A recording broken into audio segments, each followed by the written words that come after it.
Welcome to TVC's training for our third-party origination portal. Web page address here is tpo.tvcfunding.com. This portal is for retail brokers, wholesale brokers, or table funding brokers to log in, register loans to their pipeline, upload documentation, access template documents such as rate sheets and loan applications, submit loan files directly to TVC's processing, intake, or underwriting staff. In order to obtain a login to our portal, you'll need to complete a broker application or a TPO application.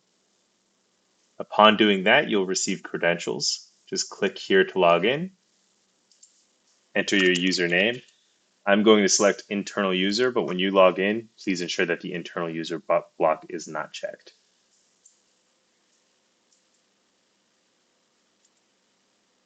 When you do log in, this is going to be your main welcome screen. You can see it's going to show you recently accessed loans. In addition to that, it's going to show you lender key contacts. If you're running into issues, if you need support or if you need any help, you're going to reach out to your loan officer. In this case, it's Mark Birch. Just reach out to Mark by either email or phone call. Let him know you're having some issues and he'll be able to reach out and fix them or help you. When you log in, this red ribbon here has a number of different items. The first one I want to show is the pipeline. See, there's 2 test loans in this pipeline. This is just a test account. We're going to show you how to add new loans to your pipeline and access them. In addition to that, there's a few other tabs here. Not all of them have a ton of information, but the one that I do want to show is documents. When clicking the documents, you can see the daily rate sheet for rental finance transactions. In addition to that, you'll have access to our guidelines and some loan level documentation. This is going to be important for registering loans. If you need access to a template application or a borrower signature authorization, a certification of business purpose, a declaration of non-owner occupancy, and anti-money laundering disclosure, you'll be able to download some sample forms here that are white label fillable PDFs. Coming back to the portal, once you do have terms accepted by your borrower, we're going to add a new loan to your pipeline. As an admin account, when I select this button, this box appears. This will not appear for you because you'll only be access to the wholesale channel. And when you do log in, it's going to ask you to enter in a loan officer and a loan processor. If you are a single person retail broker, your username for the loan officer and the loan processor will be the same person. Whoever you enter here will be contacted by the internal TVC team. They'll also be notified of loan shifts such as submission to underwriting through an automated email system. Hit next and you'll get register wholesale loan. You'll see that there's 2 options here, radio dial for import loan data or a manual data entry. We currently only accept manual data entry. You will get an error if you try to import. I'll hit the next button.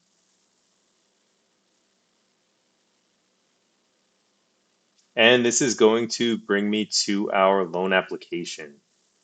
You can see here in our loan application, there's going to be some fields that have required data entry, such as the total loan amount, the loan product. We'll say this is a rental finance for retail broker delivery. The loan purpose, we'll select a purchase. Now the purpose is important. As you select purchase, on this transaction, one of the documents that will ask you to upload is a purchase and sales agreement. If you select a rate and term, we are going to request a loan payoff. If you select cash out refinance, we'll ask you for a letter of explanation on the purpose of cash out. So there's differences here. I'm going to leave interest rate blank, and I'm going to show you that this is going to populate in the future. So I'm just going to leave it blank for right now. I'm going to say that I do want to earn 2% on this transaction. And then I'm going to enter in the address for the property. I'm going to use 456 Blue Street.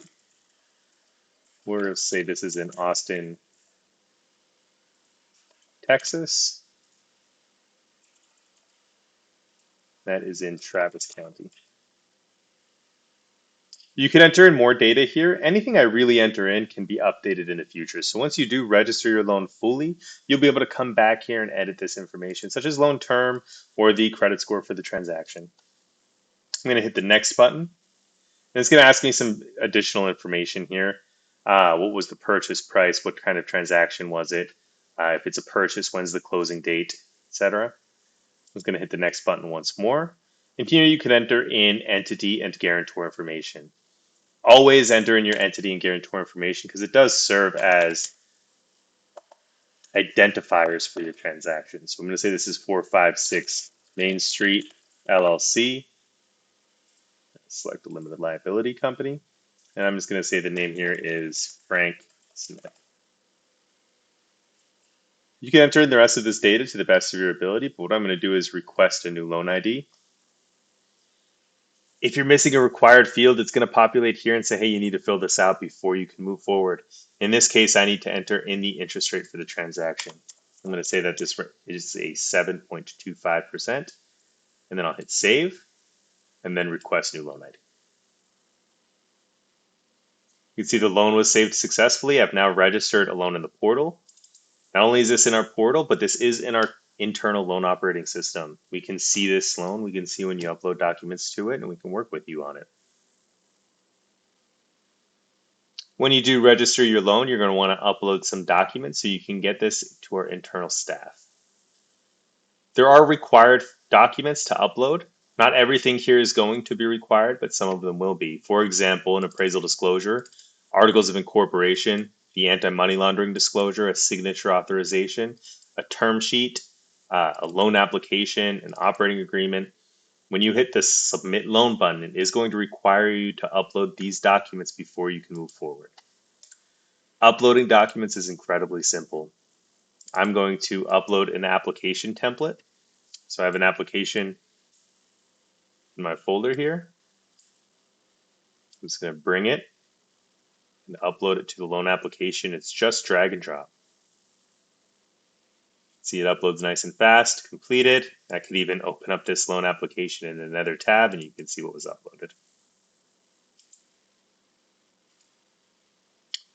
If I try to submit this loan before uploading the required documentation, I'm going to get an error.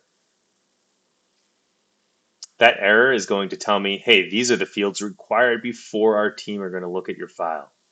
In addition to that, these are the application documents that are going to be required prior to entering your file. The great thing here is you can upload these fields right on the sheet. So I'm going to enter in a fake phone number. We'll say frank@smith.com. We'll just enter some data for properties owned.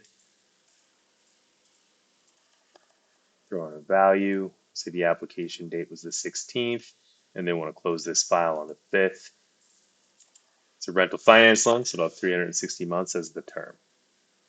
And I'll enter 750 in as the credit score. Long-term lease. You can even upload documents right here, but I could come down and hit the update button.